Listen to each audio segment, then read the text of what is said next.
Hi, it's Stefan here from Under the Stories. Jeremy Davies, our editor, and I are going to run you through 5 titles that make up fall-winter 23 to 24 season in the US. Marosia Castaldi's The Hunger of Women. Now, this was a passion project for translator Jamie Richards, who knew the author in her last years and has been working to get her into English ever since. I can say, though, that the passion is catching. Ever since Jamie introduced the novel to me, I've been equally keen on finding it a home. It's a one-of-a-kind marriage of the avant-garde and domestic. My silly elevator pitch for it has always been, imagine Gertrude Stein's Eat, Pray, Love. And while that was mainly my being facetious, the fact is that it's not too far from being accurate. If you love both pasta and run-on sentences, if you hate sentimentality but love stories of women finding themselves through the love and support of other women, if you own as many cookbooks as editions of Finnegan's Wake, or if you've always dreamed of running off to Italy but can't imagine leaving that library behind, this at last is the novel you've been waiting for. I'm going to say again what I always say about Michele Mari when I am called upon to speak about him, which is that if he didn't exist, I might have been obliged to invent him. Verdigris is his first novel to appear in English. His stories will have appeared with us in the meantime this summer, and it's one of my absolute favorites, Verdigris is. Like so many of Mari's books, it's about the misunderstandings and obsessions of childhood as viewed through a Gothic lens. Here, Mari's boyhood fascination with the monstrous gardener who worked for his grandparents opens up a world of sinister secrets, natural and supernatural both. Here, the horrors of the Second World War, aging, and dementia live cheek by jowl with doppelgangers, zombies, and bloodthirsty slugs.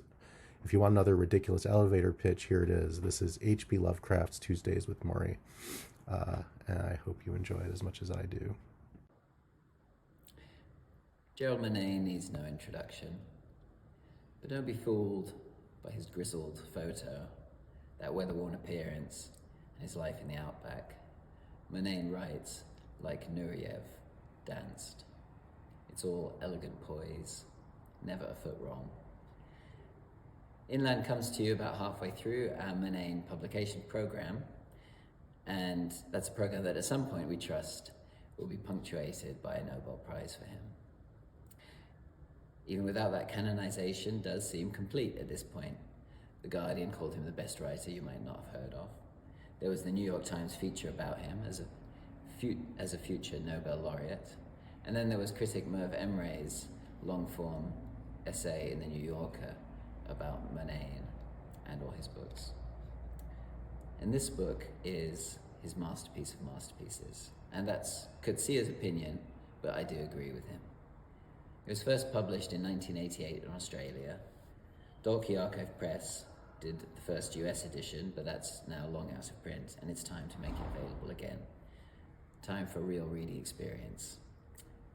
Reading inland will be many things. For example, it is often contemplative and dreamy. Take this, for example, set in the library of a Hungarian country squire. Sometimes in the late afternoon, I see in one of the glass doors an image of the windows behind me.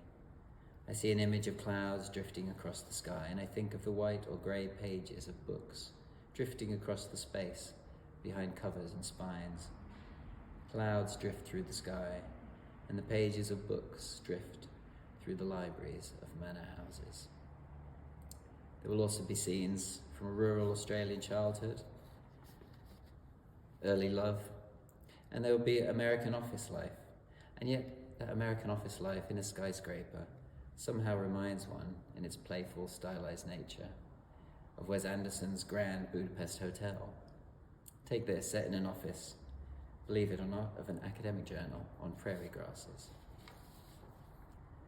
My enemy strides towards a door with Hinterland stamped in gold leaf on a pane of frosted glass. A boy man in livery dark grey with gold trim and a hat strangely flattened appears from around a corner and takes rapid goose steps towards the same door that my enemy approaches.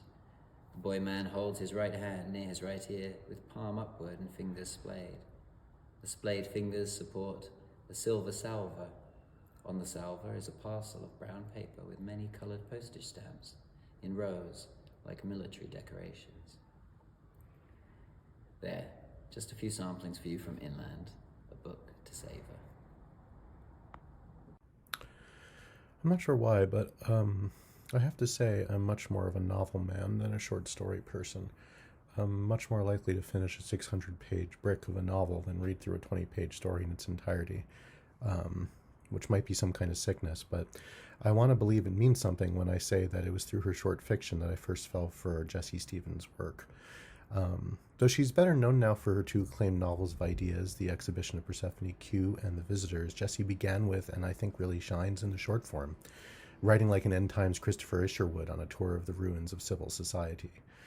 Building on the great reception for The Visitors, which we'll also be bringing out in paperback this season, Jessi's first collection, Ghost Pains, assembles the best of her recent and new stories, including work originally appearing in major venues like Harper's and the Paris Review.